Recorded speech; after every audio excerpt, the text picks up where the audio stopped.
இனிய தமிழ் மக்களுக்கு இனிய வணக்கம். அனைவருக்கும் பொங்கல் திருநாள் வாழ்த்துக்கள். தமிழன் சொன்னாலே ஏன் பெருமை கொள்ளணும்? ஏன் தமிழனுக்கு அவ்வளோ சிறப்புன்னு பார்த்தீங்கன்னா, வெறும் மொழிக்கான சிறப்பு கிடையாது. இது நம்ம முன்னோர்கள் புராண காலகட்டத்தில் பார்த்தீங்கன்னா நிறைய ரகசியங்களை வெளிப்படுத்தியிருக்கிறாங்க, நிறைய விஷயங்களை சாதிச்சிருக்கிறாங்க.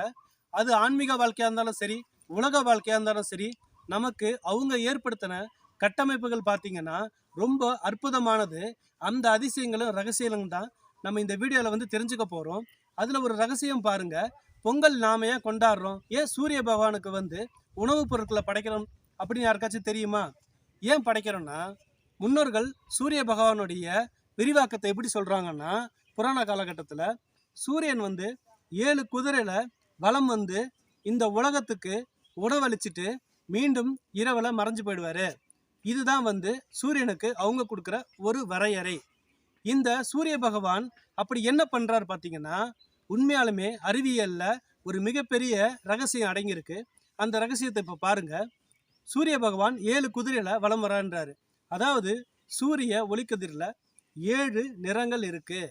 அந்த 7 நிறங்கள் தான் சூரிய பகவானுக்கு 7 குதிரைகள் அப்படின்னு சொன்னாங்க. அப்போது உலகத்துக்கு அவர் உணவளிக்கிற பணி என்னவா இருக்கும்? அது என்னன்னா, இந்த உலக தாவரங்கள் அனைத்துமே அதாவது பூமியில் இருக்கக்கூடிய தாவரங்கள், செடி கொடி மர வகைகள் அனைத்துமே பார்த்தீங்கன்னா இந்த உலகத்துக்கு உணவளிக்குது. அதுதான் காய்கனிகள், கிழங்குகள், கீரை வகைகள் அனைத்துமே தருது. கடலுக்கடியிலையும் இருக்குது, ஆற்றுலையும் நீரிலுமே செடி இனங்கள் இருக்குது. அவை வெறும் பாசியாக தான் இருக்குது. அது நமக்கு உணவுப் பொருட்களை தர்றது கிடையாது. ஆனால் பூமியில் இருக்கக்கூடிய அனைத்து தாவரங்களும் நமக்கு கனி, கிழங்கு, பழங்கள், கீரை வகைகள், தானிய வகைகள் அனைத்துமே தருது. இதற்கு அடிப்படை அறிவியல் காரணம் என்னன்னா, சூரிய ஒளி படக்கூடிய தாவரங்களை தான் பச்சையும் நடைபெற்று அது இந்த மாதிரி உணவுப் பொருட்களை தரத்துக்கு பயன்பாடாக இருக்குது. இந்த ரகசியத்தை நம்ம முன்னோர்கள் ஆதி கால புராண காலகட்டத்திலே அறிஞ்சிருந்தாங்க. அதனால தான் நாம் சூரிய பகவானுக்கு உழவு பொருட்களை தை திருநாளில் நம்ம இப்படி பண்டிகையாக கொண்டாடி நாம் நன்றியை செலுத்துகிறோம். சரிங்களா? இப்படி பல ரகசியங்கள் நம்ம முன்னோர்கள் அப்போவே கண்டுபிடிச்சி வச்சுருந்துருக்காங்க. அதுபோல் ரகசியங்களை தெரிஞ்சுக்க தான் இந்த சேனலில் நீங்கள் பின்தொடரணும். இது வகுப்பு 1. இது போல் ஒரு 30 வகுப்பு போடலான்னு இருக்கிறேன். பல ரகசியங்களை அதை பற்றி சொல்ல போகிறேன். அடுத்த டாபிக் என்னென்னா, ஆன்மீக வாழ்வியல், உலக வாழ்வியல். அதை பற்றி பார்ப்போம். வாங்க ஃப்ரெண்ட்ஸ்.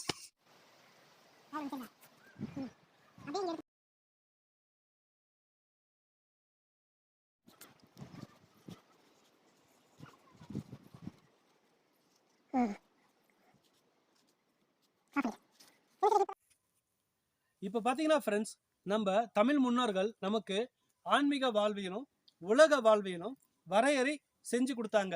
இந்த வரையறையில் தான் பல கேள்விகள், பல பதில்கள் ரகசியமாக அடங்கியிருக்கு. இப்போ இருக்கிற ஆன்மீகவாதிகள் என்ன நினைக்கிறாங்கன்னா, ஒரு கேள்வி கேட்டு அதை பதிலை சொன்னால் போதும் அப்படின்னு நினைக்கிறாங்க. அப்படி கிடையாது ஆன்மீகம். உங்கள் உலக வாழ்க்கையிலும் சரி, ஆன்மீக வாழ்க்கையிலும் சரி, நீங்கள் நிறைய தெரிஞ்சுக்கணும். அதனால தான் இதை நான் வகுப்புகளாக போடுறேன். இது ஒரு 30 வகுப்புகள் இருக்கும். தொடர்ந்து பாருங்கள். இதுதான் முதல் வகுப்பு. முதல் வகுப்புலே ஒரு ரகசியம் சொல்லியிருக்கோம். அடுத்தது ஒரு சில விஷயங்களை நீங்கள் பார்க்க போகிறீங்க. வாங்க இப்போ நம்ம பார்க்கலாம். இது பக்தி மார்க்கம், இது ஞான மார்க்கம். இந்த இரண்டும் தான் நம்ம முன்னோர்கள் நமக்கு வரையறை செஞ்சு கொடுத்தது. அதில் பார்த்தீங்கன்னா இந்த விதி இருக்குது நமக்கு. விதி 1 என்னன்னா நம்பிக்கை. விதி 2 இது என்னன்னா மனசாட்சி. விதி 3 இது என்னன்னா சரணடைதல். இப்போ இது எதுக்கு இந்த 3 விதிகளை அவங்க மறைமுகமா ரகசியமா வச்சிருக்காங்கன்னு பார்த்தீங்கன்னா, முதல் 2ம் பக்தி மார்க்கத்தை சேர்ந்தது. அதாவது நம்பிக்கையும் மனசாட்சியும். இதன் அடிப்படையில் ஒரு மனிதன் உலக வாழ்வியல சிறப்பும் செம்மையுமா வாழணும். அப்படி வாழ்ந்தாதான் அவனுக்கும் பெருமை, அடுத்தவங்களுக்கும் பெருமை. அது என்ன 3வது சரணடைதல். இது பார்த்தீங்கன்னா இந்த 3 விதிகளும் சேர்ந்தது தான் ஞான மார்க்கத்தின் பாதை.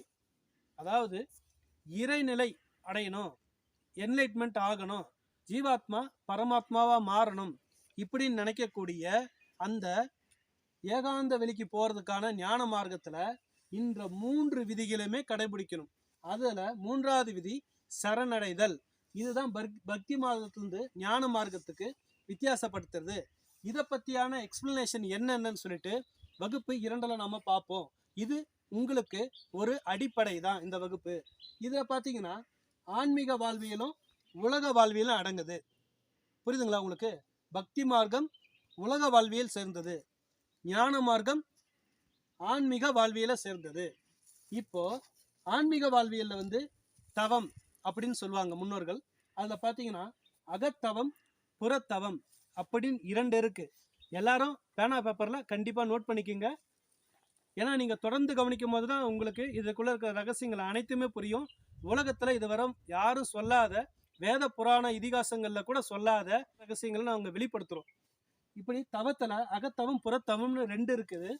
உலக வாழ்வில் எடுத்துக்கிட்டிங்கன்னா முதல்ல நமக்கு இருக்கிறது கோவில் மட்டும்தான். அதை வச்சு தான் நமக்கு கலாச்சாரம், பண்பாடு, நாகரிகம் அனைத்துமே வந்திருக்கும். அதில் என்னென்ன தத்துவங்கள் இருக்குன்னா உயிர் தத்துவம், உடல் தத்துவம். இப்போதைக்கு இந்த 2ஓட நிறுத்திக்கிறேன் நான். வகுப்பு 2ல் அனைத்துமே தெளிவாக டீட்டெயிலாக பார்ப்போம்.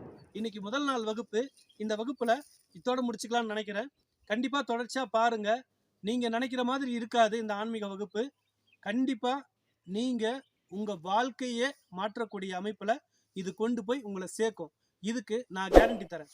ஓகேவா ஃப்ரெண்ட்ஸ்? ஓகே ஃப்ரெண்ட்ஸ், பாய். 2ஆம் வகுப்பில் பார்ப்போம்.